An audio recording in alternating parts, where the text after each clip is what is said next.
Ce n'est plus une surprise, la France vieillit. Selon les projections de l'INSEE en 2050, les 85 ans et plus seront 4,8 millions contre 1,5 million actuellement. Ce vieillissement soulève d'importants enjeux économiques, sociaux et pour lequel la loi Grand Âge et Autonomie, promise pour le printemps 2020, se fait attendre. Pas moins de 3 rapports ont été transmis à la ministre de la Santé Agnès Buzyn, dont celui de Myriam El Khomri.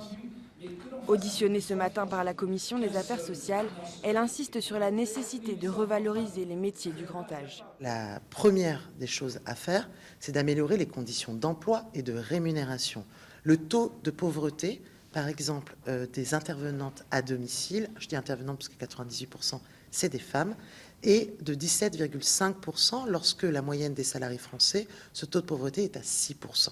Conséquence, le secteur traverse une crise des vocations.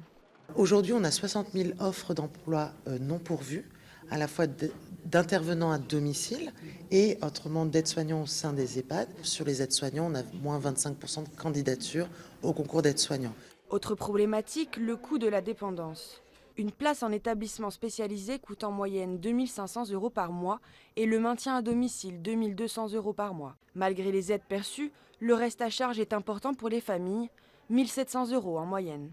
Les experts proposent une réduction de 300 € par mois pour les résidents modestes en EHPAD, s'y ajoute la création d'un congé aidant pour indemniser les proches qui accompagnent les personnes âgées au quotidien. L'État débourse à ce jour près de 30 milliards d'euros par an pour financer la dépendance. Il faudrait 10 milliards de plus.